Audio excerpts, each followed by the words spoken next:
Hi everyone, welcome to the final Content Club Pep Talk of the year.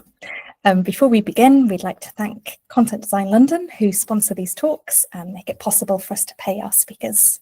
We're really excited to be hearing from Giles Turnbull today. As you probably know, Giles is the author of the Agile Comms Handbook, and he's going to be talking about making invisible work more visible.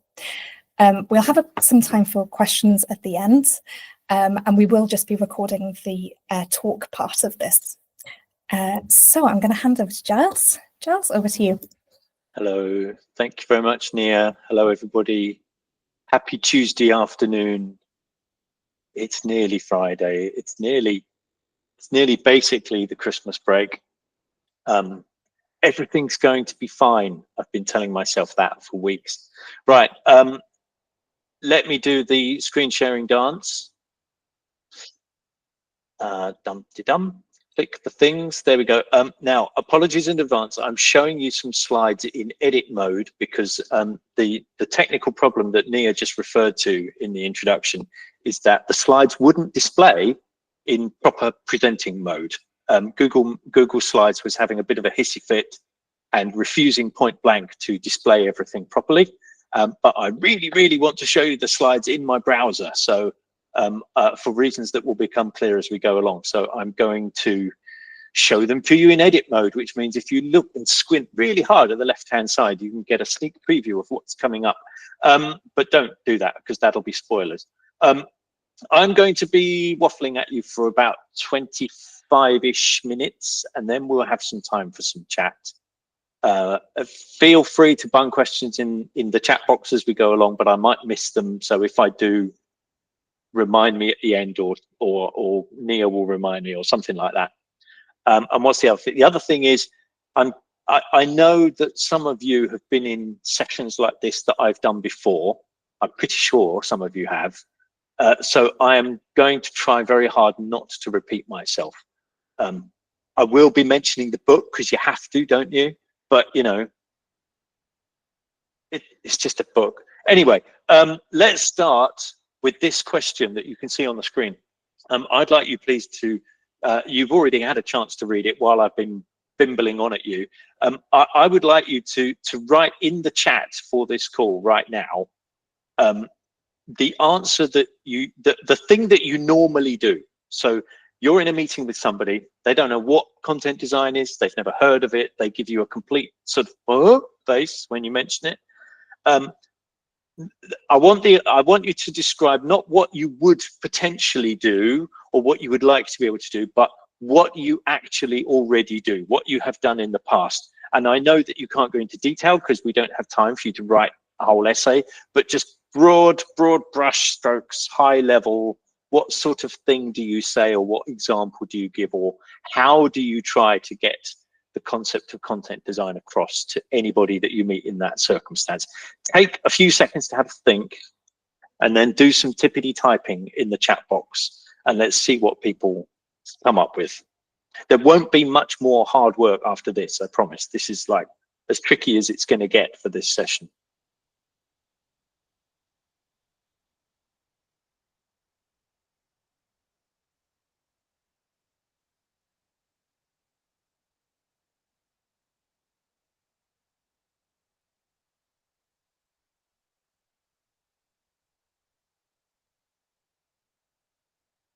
First one to type something gets a Twix. I don't know how you will get a Twix, but I will make sure you get a Twix. Ben Luby. Oh, well, that's no good. That doesn't qualify for a Twix. Graham gets a Twix. Right.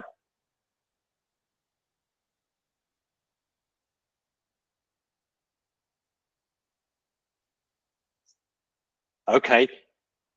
And Nick with a swift follow-up there.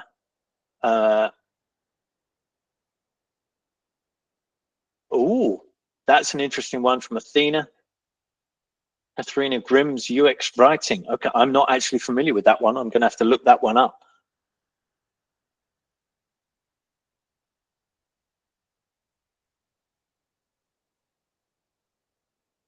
Okay. Oh yes, some I like all of these. Straight to the point, Eleanor.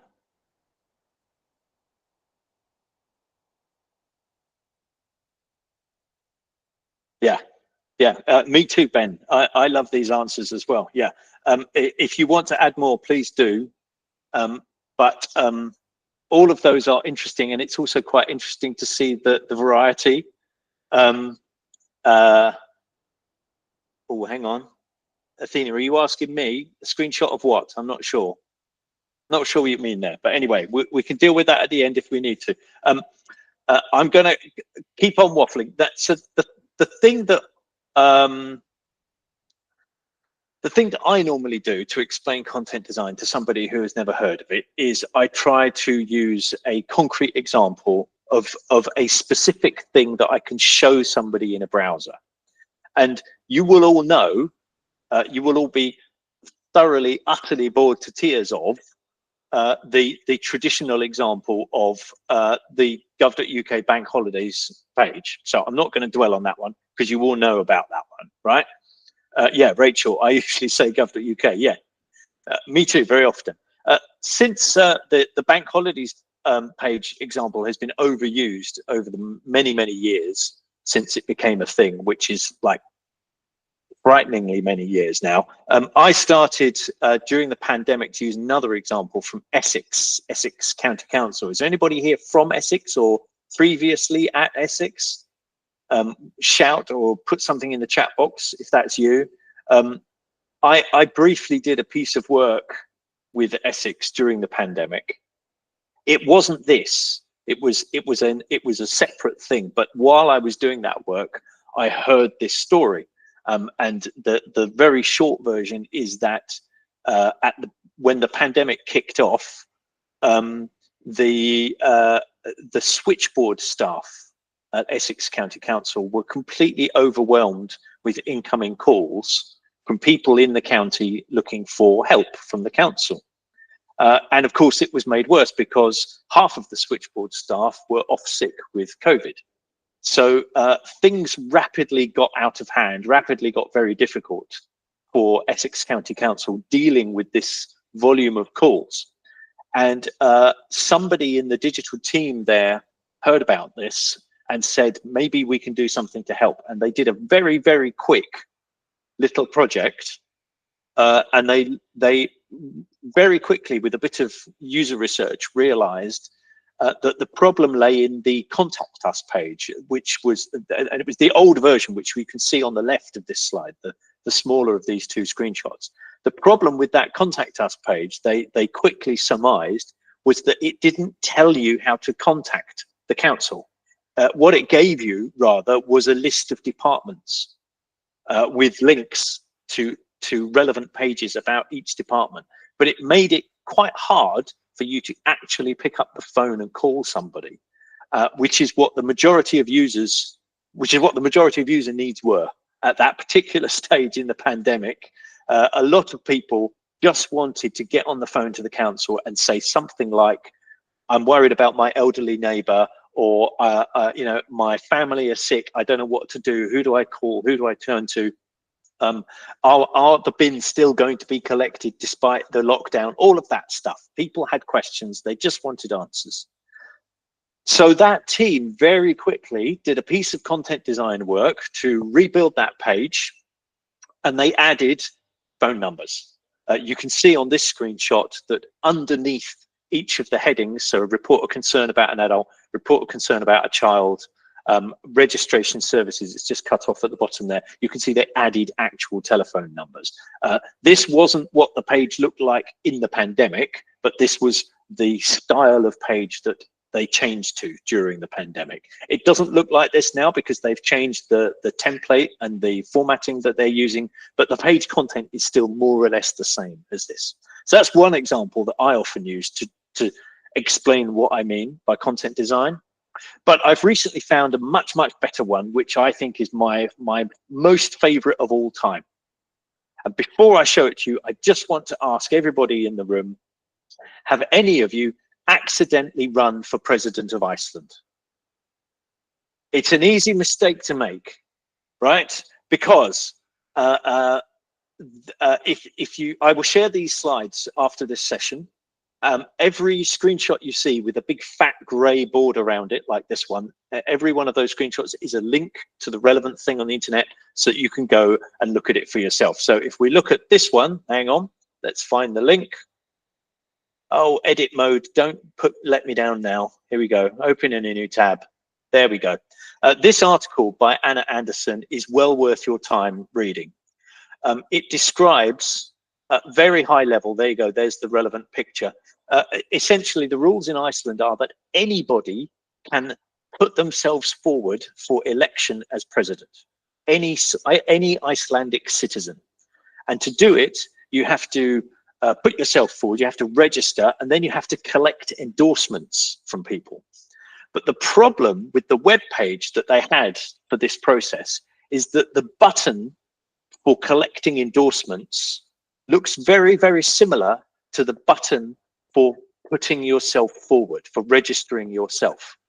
So loads of people went along to the web page intending to provide an endorsement to an existing candidate, and they clicked the wrong button, and they ended up registering themselves as a candidate. And the list of candidates got longer and longer and longer, and loads of people put themselves forward to be president of Iceland without having the faintest clue that they were doing it. Come back and read this when you get the chance, because it is not only hilarious, it is also very enlightening.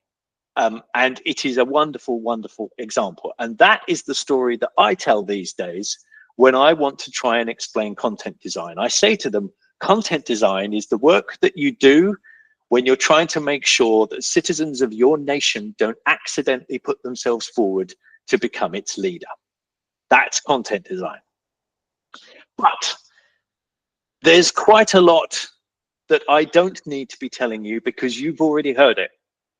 Back in, I don't know when it was about 6 or 7 months ago, Alicia Marie Annette did one of these sessions with you. I don't know how many of you were present for it, but I went back onto the YouTube archive and I watched this session because a lot of what Alicia was telling you a few months ago kind of overlaps with a lot of what I'm telling you today. And I want to make sure that if you get the chance, you go back and you watch Alicia's talk as well as this one, because a lot of what Alicia was telling you is very, very relevant here. Alicia's talk was titled "Stop Talking About Content Design," and I don't want to talk on her behalf without her permission, but I haven't got her permission, so I am summarizing at ridiculously high level what she was saying. It was effectively words along the lines of, when you use the language of content designers to talk to your colleagues and your stakeholders about content design, then you're not helping. You're doing them a disservice, because that language of content design isn't very easy to grasp for a beginner. It takes time for people to know that language and understand how it works. So the language of user needs, the language of user research, the language of actually doing content design, all of that feels quite alien to people. And Alicia's point was, rather than use that language, have other kinds of conversations. She encouraged us to go and have different sorts of conversations with those stakeholders, with those colleagues, to better understand what it is they're trying to achieve with the content that they seek to put online. And she had some really good examples of actual conversations that she had had with actual colleagues at where she worked, Greenwich Council, I think it was. And one of her slides, one of Alicia's slides, really caught my eye. It was this one. So Alicia's talking through her talk and she flashes up a quote on screen. And it's this quote. So bit of context here. Alicia was describing how she had had a conversation with one or more particular stakeholders about a particular thing going on with the Greenwich Council website. And the stakeholder said these words to Alicia: "From your title, I don't know what a content designer is, and I probably don't need to, but just from working with you, I'm starting to understand what a content designer does." Brilliant. What a wonderful quote. But the crucial thing here is that Alicia made a point of writing it down so that future Alicia could use the quote in a presentation to a bunch of other content designers. That's the thing that I'm going to be talking about today, is getting into that habit of actually writing things like that down and recording them as you go along for the benefit of future you. So that's why that slide really jumped out at me. This is showing the thing. The thing here is the changing relationship between Alicia and her colleague. That's what you're seeing reflected in that slide. You're seeing the colleague's brain cogs grinding and the colleague's mind and mindset altering as they suddenly think, wait, I'm starting to grasp what content design is all about. Not because Alicia has been talking to me about content design, but because Alicia has been talking to me about what it is we're trying to get done here with this particular piece of content on this particular website. So this is showing the thing. Showing the thing is very important. This is the classic poster from the gov.uk team. This is a photo I took of it on the wall about 1,000 years ago. And the crucial part about showing the thing, that the absolutely central task that falls to all of us, is that before you can show things, you have to have them. You have to collect them so that you can show them. This is the habit I want you to get into. Start collecting the things you want to show and do it all the time. And never stop doing it, because future you will be very grateful to past you for doing it. So start taking screenshots of absolutely everything. You can take a screenshot of this call right now. If you want, I'll like wave my hands in a ridiculous way or pull a funny face or something. And you can screenshot that and you can make use of that somehow, somewhere, maybe one day. It doesn't matter if you don't use all of the things that you collect. In fact, the chances are you probably won't. The chances are that 90% of the things you collect will never see the light of day again. Doesn't matter. 10% will, and that will be really useful. So screenshot everything. Screenshot your befores and your durings and your afters. So when you are asked to deal with a particular content, if it already exists, screenshot it. While you are working on it, as you're going through various iterations, screenshot them. If you're working in a doc, fine, screenshot that. If you're working collaborative with colleagues on a Miro board or on a Figma board or in whatever sort of app you're using, take loads of screenshots all the time. And of course, screenshot your afters, screenshot what the end result looks like when it's published, when it's shared, when it's on the web, wherever it ends up. If you screenshot these things, you can smush them all together. You can put them side by side. You can literally tell a visual story in a presentation one day. You can say on the left, you see what it used to look like. In the middle, you can see what we were doing when we worked on it. And on the right, you can see what it ended up like at the end. It's a bit like the Essex County Council screenshots I showed you earlier. There was a before and there was an after. You could see the difference. It's not just screenshots though. Take photos, collect quotes like Alicia did. Collect anything ephemeral that surrounds your work, that looks like your work, that lets you tell a story about your work. Doesn't matter if you don't use it all, just collect it. What does collecting look like? Well, I'm currently working with a particular team who are big Slack users. So I spend half my day typing in Slack, and I have created a channel in Slack in that particular team called Collecting Things. I use that. It's mostly me that puts things in there, although it is a public channel. Anyone can join it. Anyone can throw things into it. And the Collecting Things channel is a bucket. That's all it is. It's a place to chuck things into for future versions of me or future versions of my colleagues. Most of it is photos. There's also a lot of screenshots. There's some quotes. There's some links. There's some links particularly to famous bigwigs on the internet saying things about our team and the work that we do. So I'm collecting those and like shoving them into the bucket. I know that once they're in the bucket, I can kind of forget about them. But future me will have a bucket of things to search through and to rummage through and to come back to and go, oh yeah, that's useful. That's useful. Let's use those. So create a bucket that's a team bucket, if possible. If you work on Slack, you could do the same. If you work on Teams, you could do something very similar.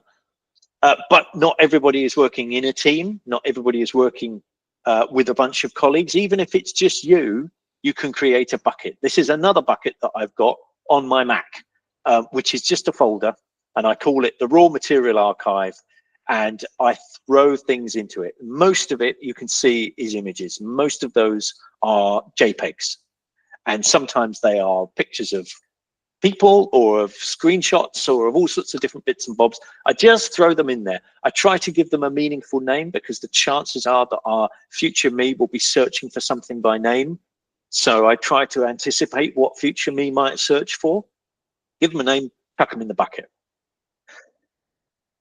I am so addicted to taking screenshots that I have been tempted in the past to get this Command Shift 3. This is the Mac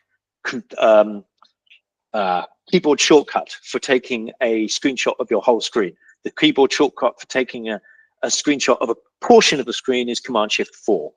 But Command Shift 3, I've been tempted to get that tattooed on my forearm. I've also been tempted to get it on a mug or a t-shirt or something like that. I've never actually done those things, but the temptation still remains very, very strong. A lot of this is stuff that I have mentioned and talked about before in the Agile Comms Handbook, which you can buy from Content Design London. And very briefly, this is a slide that I have developed quite recently. I don't think I've used before in one of these particular Content Club sessions, or in a content design session. In fact, the difference between typical comms and agile comms, you can see the differences. I won't read them all out, but look at the middle of both of those lists. Typical comms is mostly words, and agile comms is mostly pictures, or at least it tries to be mostly pictures.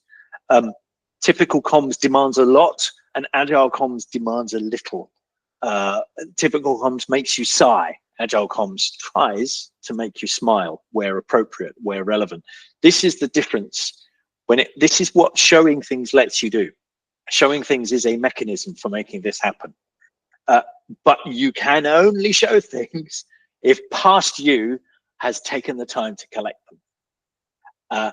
I have been in this position myself, where I have failed to collect things and then cursed past Giles for being an idiot and not collecting the useful things that he needs when the time comes for him to share something or tell a story about a particular piece of work, whether it's content work or something else.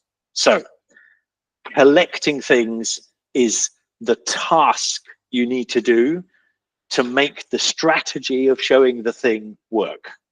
Collect things, collect things, collect things, and never ever stop.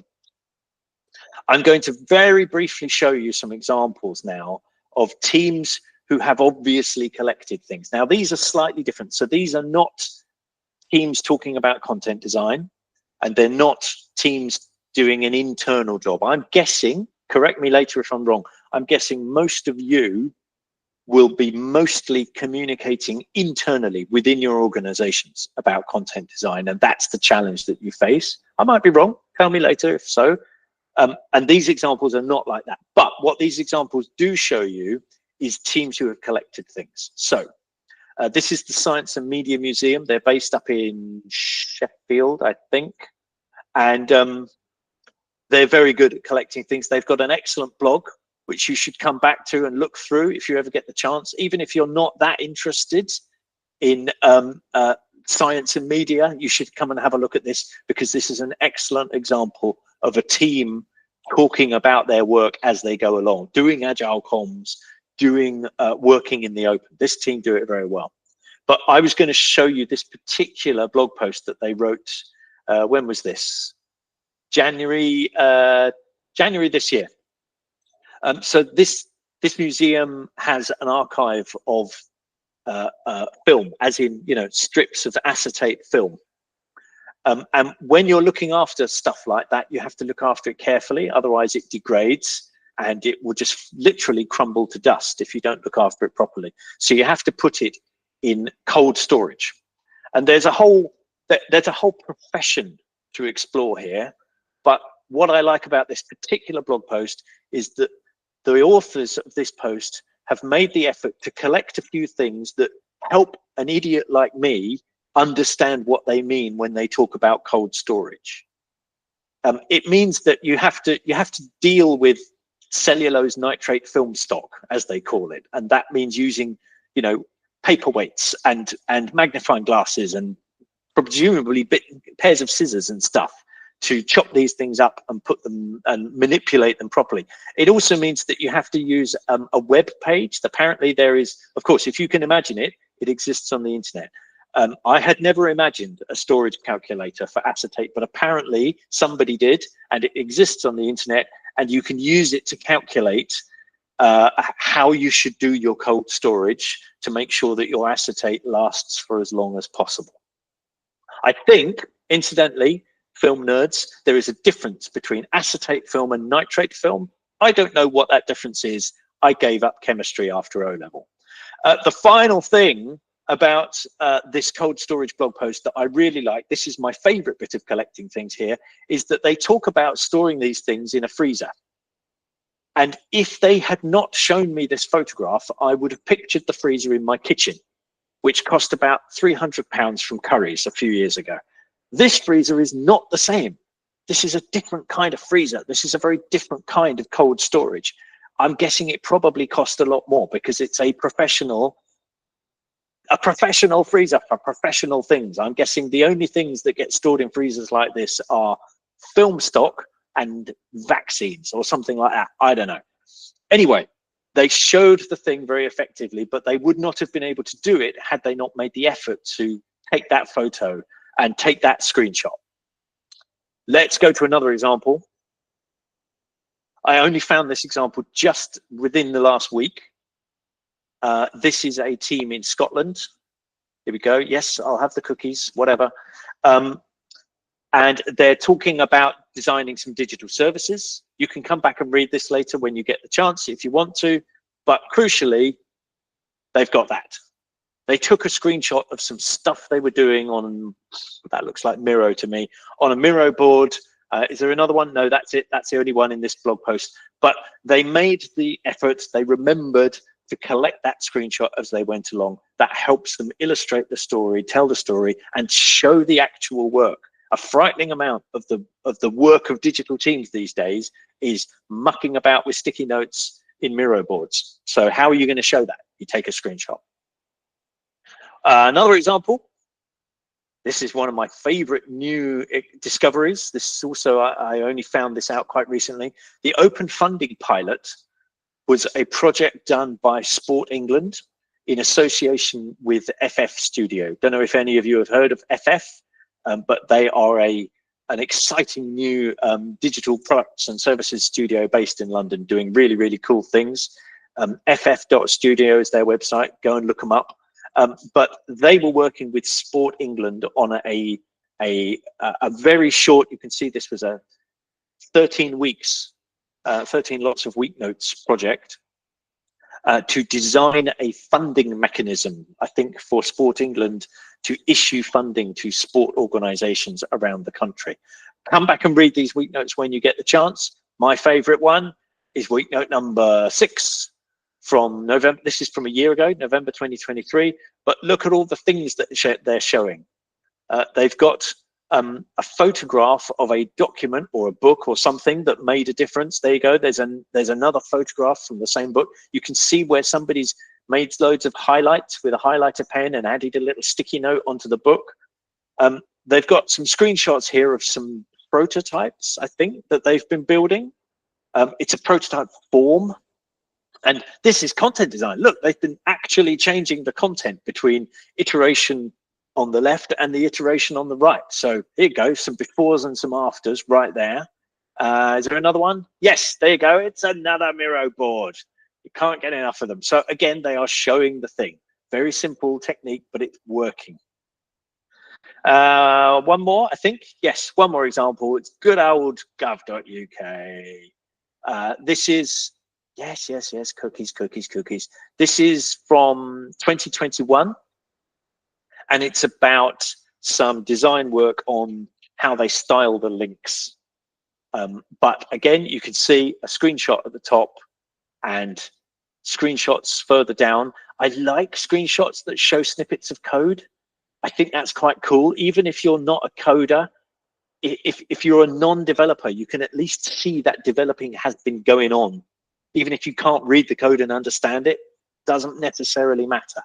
So yes, you know, we've got some actual code snippets, we've got a screenshot of some code, and we've got a screenshot here showing search results before and after, and some more stuff like that. So